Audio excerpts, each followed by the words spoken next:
Hello, if you just joined us, it is AU Talks, and today we're discussing quality teaching and learning in Africa, a case study on the University of Rwanda. And I have with me here the Director of Teaching and Learning in the University of Rwanda, Mr. Innocent Mugisha.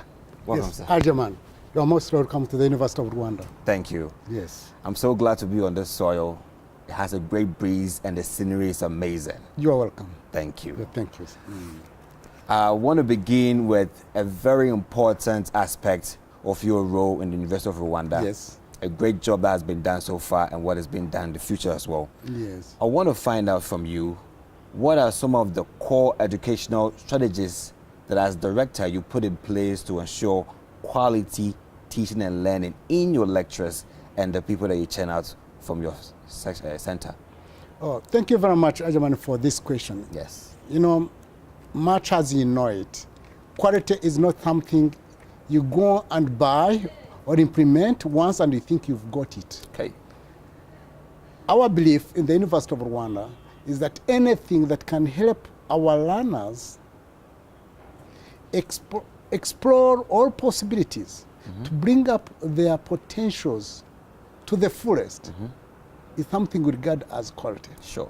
It is not only the responsibility of lecturers. So we are aspiring, we are enhancing, we are tackling quality enhancement from all perspectives. It is a collaborative thing. So much as your question is talking about what we are doing to the lecturers, yes, it is not only the lecturers. Lecturers are part of the of that system we put in place that have to be enhanced if we are to acquire the quality we are aspiring to get. One of them is this. The first one is belief, like I've said. Okay. Yes, we start by, one, hiring, recruiting people who are academically qualified.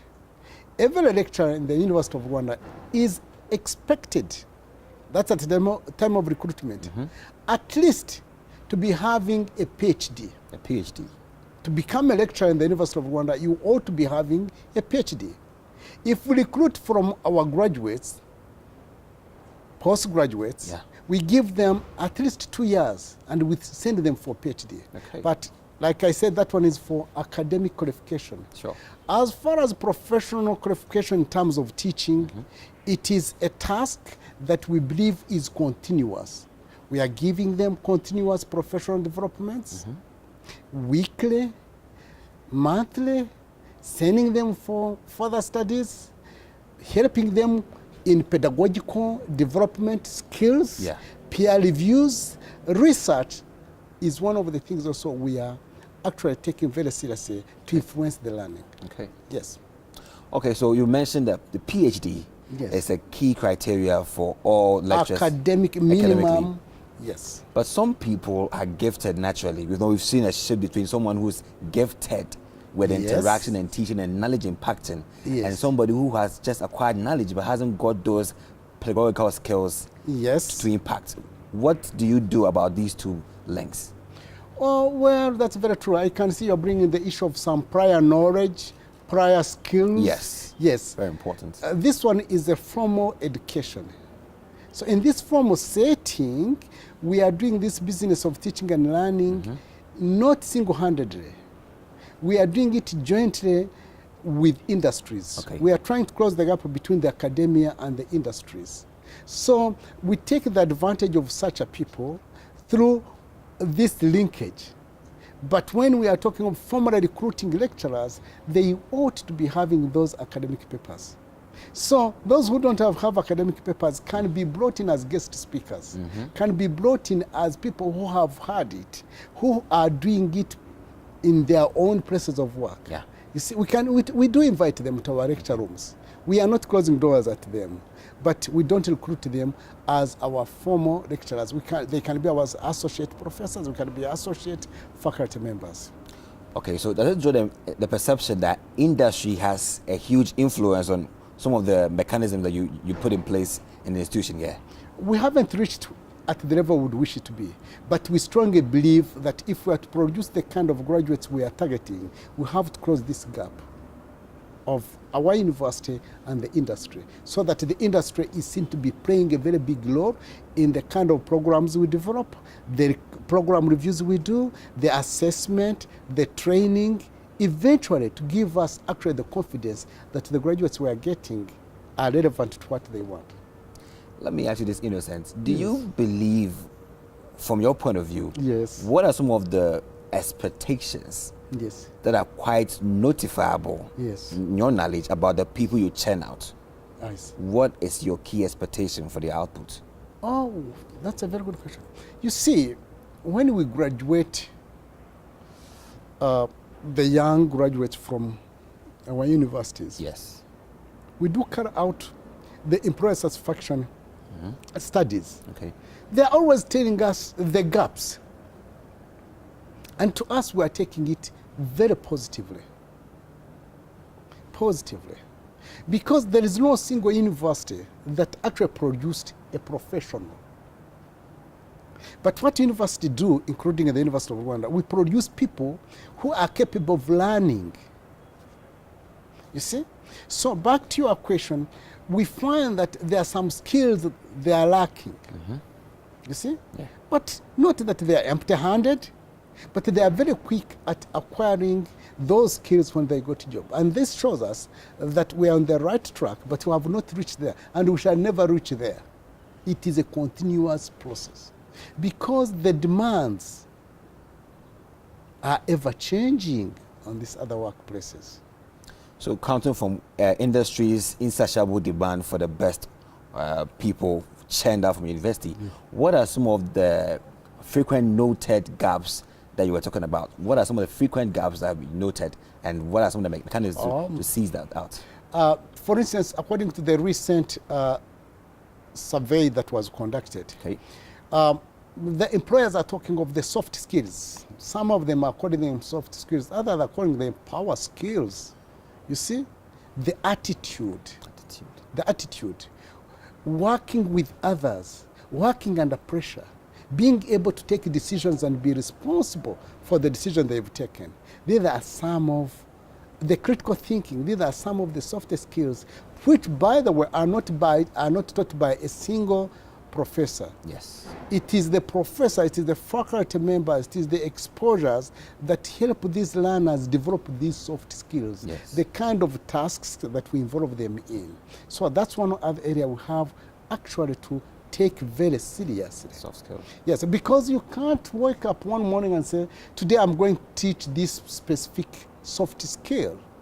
But you yourself, as a lecturer, you practice it. Yeah. You practice time and again, time and again, time and again. Eventually, you find that the learners have seen the beauty within that, and then they develop it. That is an amazing one. Is the only soft skills that is the bottleneck in the output? Are there other No, things? it's not the only one, but it is the outstanding, because from the experience I've had in teaching, Yeah.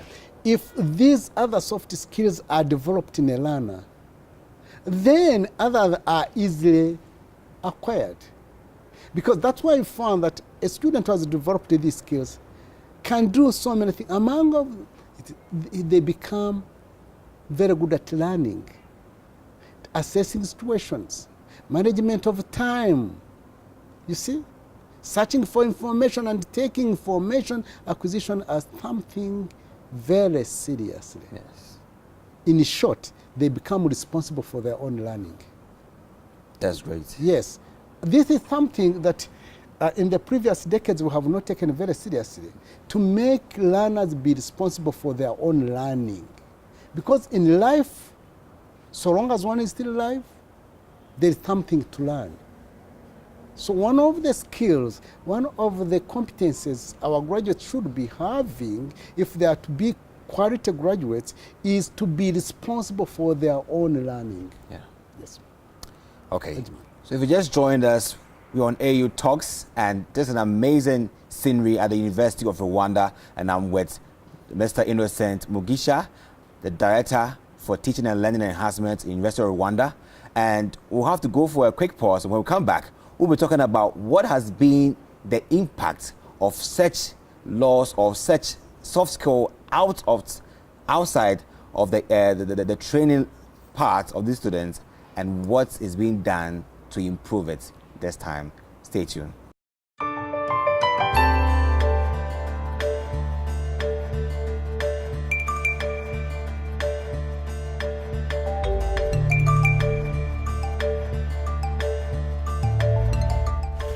Hello, my name's Phil Cotton. I'm Vice-Chancellor of the University of Rwanda. The mission and the vision of the University of Rwanda, like most universities around the world, is encapsulated in written form. However, I never ever expect any of my staff or students to remember it, because to remember it is to lose the essence of it. Because the essence of it is about creating a space in which young people can be the best. That's what's really behind the vision and the mission. And once you create a space at university for young people to become the best, then you can fulfill everything else that you find embedded and enshrined within the mission and vision of the University of Rwanda. And that is about national development. That is about creating leaders. That's about creating people who will contribute to the communities that they're a part of, the smaller communities, but also the larger communities, and then that community that we call the nation. All right, welcome back. It's AU Talks, and we're at University of Rwanda with Dr. Innocent Mugisha. And Doc, we'll have to go back to the impact. So what are some of the learnings that University of Rwanda is picking from this industry feedback, that soft skills deficiency in the graduates, and how are we trying to fix in ways so that it doesn't happen again?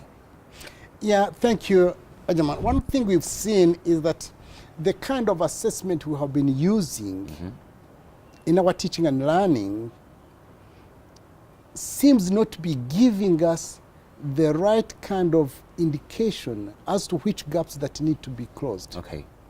The industries that we are working with are knocking at our doors, telling us that we should open up wider for them to have a say in the students we send there for industrial attachment. Sure. So that by the time we are trying to see who is the student has acquired the minimum requirements for a graduate, the voice of the people in the industries should be heard. Okay.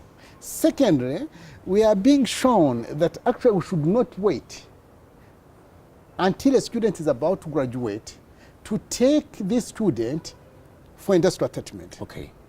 The skills should be developed throughout the program. Throughout the program. And that it should be extended to all the disciplines. Okay. Not only those that are math, science, technology. No, even in social sciences. Even in social sciences. That this other exposure should be taken seriously, should be budgeted for, should be part and parcel of every program. Okay. Yes. Okay, so can you share with us some of the values that holds as a pillar for teaching and learning enhancement in the University of Rwanda? That's a very big question that I might not be able to put in few words, but I will try. Okay. One, to every learner, there is a potential. There is a potential. There is a potential. Okay. And it is the responsibility of the faculty members to see how this potential should be tapped. Okay.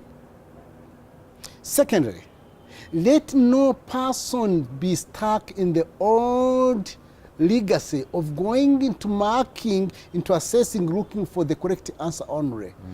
Take a step further and find out why, for instance, Innocent makes the kind of mistake he's making. It is in the understanding of the errors of our learners that we shall know where to, when and how to help them better. Okay. Those are very dynamic values that you share with me. Yes, I've never yes. heard them going beyond The right correct to see answer. the wrong. Exactly. It has also always been getting the right thing, and that's all. Yes. Great. So let's try and then do some sort of collaboration test. Yes. How well does teaching and learning in the University of Rwanda collaborate with other universities in Rwanda? Thank you very much. One, if you see the faculty members we have, they are recruited from all over the world. Secondly, the external examiners we are using are not necessarily from Rwanda, are from other universities of Rwanda. Okay. Thirdly, University of Rwanda is a member of different associations in the region and beyond, Okay. including AAU. Okay. You see, Inter-University Council and other associations. But above all, when we are starting a new program or reviewing a new program, we do expose our programs to external reviewers, Great. professors from other universities, experts from other universities, so that we get their feedback, not forgetting the industry. And these industries are working with also not only University of Rwanda, but with other universities.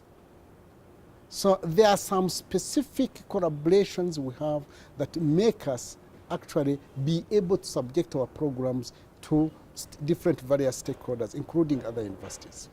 Okay. Yes, please. So, Innocent, Yes. if you want to share your future vision, Yes. like say something you wish the University of Rwanda would achieve in terms of teaching and learning Yes. excellence, Yes. what would be that aspiration? Thank you very much. One is not to forget putting the learner in front. Secondly, to open up for some new approaches that might yesterday have been taboos. You might have to help us with that part. Yes, and this one is this.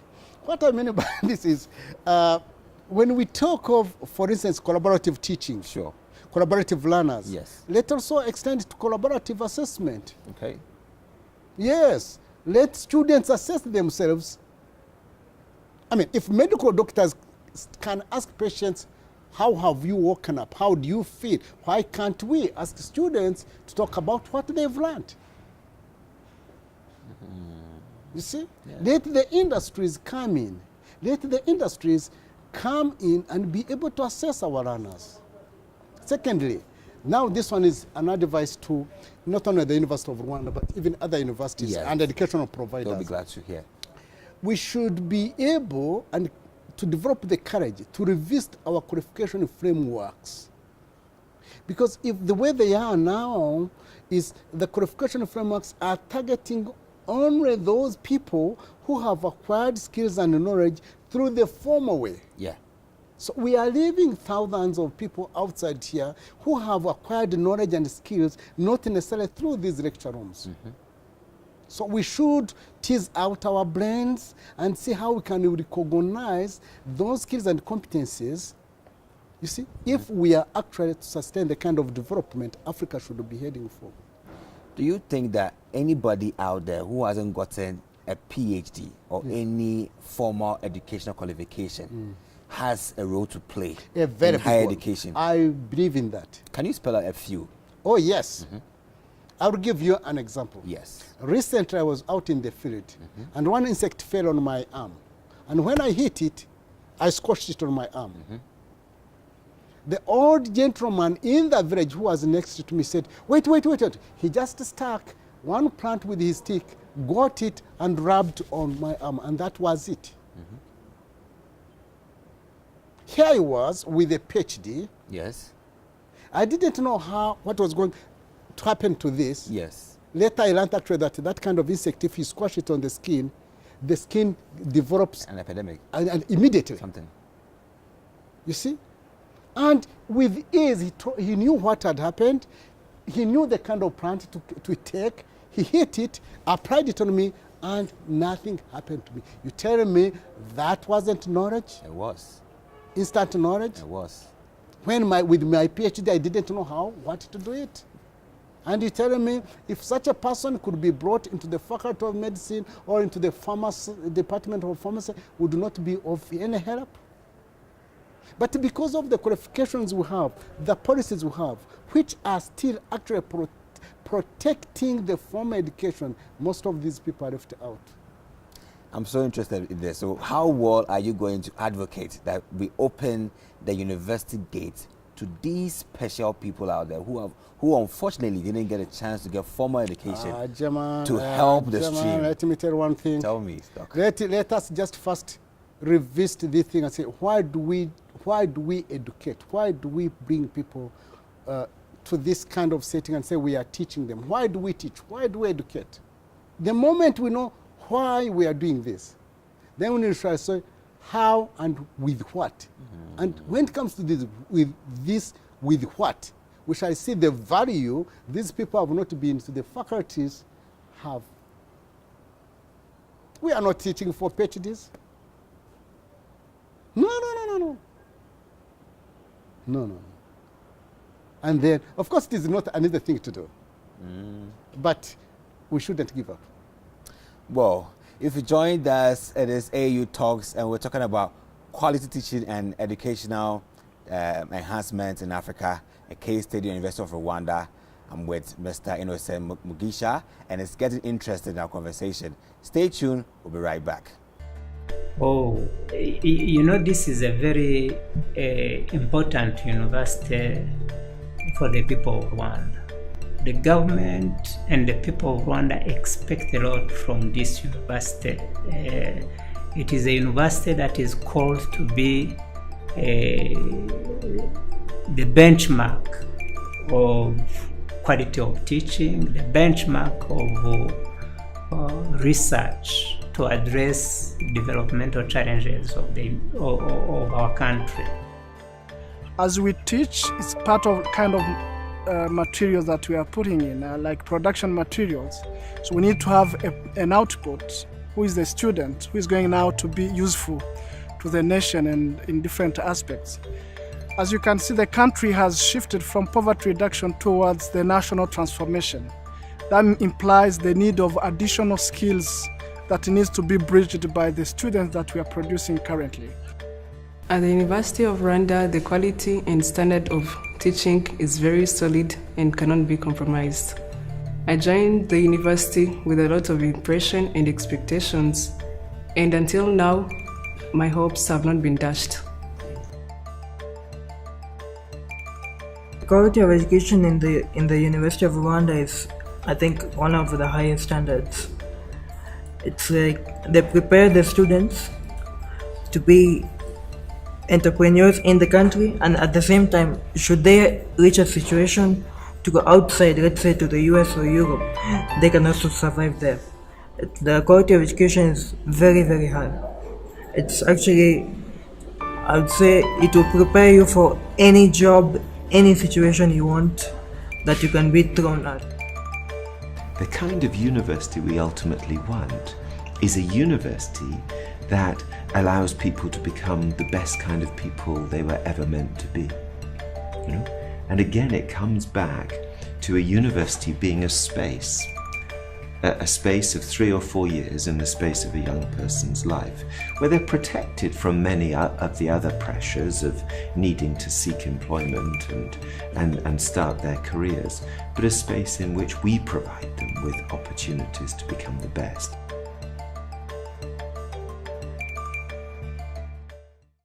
Welcome back to our discussion on AU Talks at the University of Rwanda. We're discussing quality teaching and education enhancements in the University of Rwanda, a case study on this great university in Africa. And I'm with Innocent Mugisha. It's been amazing so far. But I want to go back to one very important thing with open and distance learning. Yes. What is the role of quality teaching and education enhancements in open and distance learning? Well, thank you very much, Ajaman. One thing is to recognize and appreciate that that's the way to go. Sure. If we are to reach, if you are to make education flexible and reach as many people outside here. Mm-hmm. If we borrow from what we've talked just a few minutes ago, you don't necessarily need to be inside the walls of a lecture room for you to be taught something. Sure. With the amazing technology available today, mm-hmm. with the intention of making people develop the skills of being responsible for their own learning, mm-hmm. with the recognition that this education is not for the chosen few who could afford to leave their workplaces and come into the lecture rooms. Yeah. With the appreciation that we've got so many people who have been left out the mainstream. Yes. Now, with the recognition that there is emerging class of people who are working, who can now work, study, and even sponsor others, then open distance learning is the way to go. It's a priority. Yes. Because there is a lot of opportunities outside here in terms of knowledge, in terms of education, that if we can make use of the technologies available, hopefully we might even eventually make education slightly be more affordable. Because some of the expenses, some of the things that make education expensive, it is the setting we are in. Yeah. Sustaining so many students on the campus, there is a limitation. You see? Sure. Collaboration among universities becomes easier. Collaboration with industries becomes easier if we can use that technology. So what we are doing at this Center of Teaching and Learning Enhancement, it is to equip our faculty members with the skills to upload their programs, to be able to assess, to be able to assist, support students who are not necessarily in front of them. Okay. Yes. So taking it from that point to how University of Rwanda, especially the Teaching and Learning Enhancement Directorate, is helping when it comes to the perception of private institutions and public institutions. I know you are so passionate about this whole issue about public institutions are a bit faded when it comes to proactivity and effectiveness, whilst the private is so firm-oriented with business, and therefore they are proactive and growing higher. What is your view about this opposite views out there in terms of teaching and educational enhancement? John, you might be surprised with what I'm going to tell you, but that's what is me. All right. If you just scan globally the terrain of higher education, you might find that it is that kind of classification is no longer very appropriate. Because even if we talk of the university I'm in now, University of Rwanda, if it is to achieve its mission, it can't do it without working hand in hand with the private sector. The closure of the gap between the academia and the industries, in by itself, will leave the definition of public word to the ownership, not to the way education delivery is done. Okay. You get what I'm saying? I do. You see? Sure. And then even those so-called private institutions, if they're to do business, they have to work hand in hand with some of the public institutions. And again, let people be open up. It doesn't mean that if a university is publicly owned, then it is of the best quality. That if it is privately owned, then it is of poor quality. No. But that's what the private people think. The private people think that since with time management, soft skill improvements are all via to the private institutions, and therefore that is where their focus is. So public deal with public, state-owned institutions deal with state universities, while private we deal with our related private institutions. That is a trend. That's a trend. Let me tell you one. I think all this is said because we might, the regulators, the policymakers might be using a perspective of regulating that was meant for face-to-face, hard copies of books in the library. Yes. So many bedrooms. Yes. In the hostels, which is outdated. So the policymakers have to wake up, put in place policies that are relevant with today's kind of setting of higher education delivery. If you were to suggest a means of leveraging all these perceptions so that we can all globally will see students and not see private institution students and public institution students, what will be your mechanism to leverage this? One, I will start by saying that a learner is neutral. A learner is not private or public. Okay. Secondly, the way a student acquires knowledge should not be stuck to one mode. Thirdly, to have the kind of framework that actually encompasses both formal, informal, and non-formal. Then let us tease out our brains to have the kind of tools in place, not as a single university, but let us use the associations, let us use the collaborations, let us use all the knowledge we have collaboratively, then we shall cater for more than what we are doing today. Amazing. There we have it, on the amazing soil of the University of Rwanda. It's been a great conversation with Mr. Innocent Mugisha, the Director of Teaching and Learning Enhancement in the University of Rwanda. I was your host, Ajibona Chutako, and it is AU Talks. Keep watching AU TV. Catch you next time. Bye.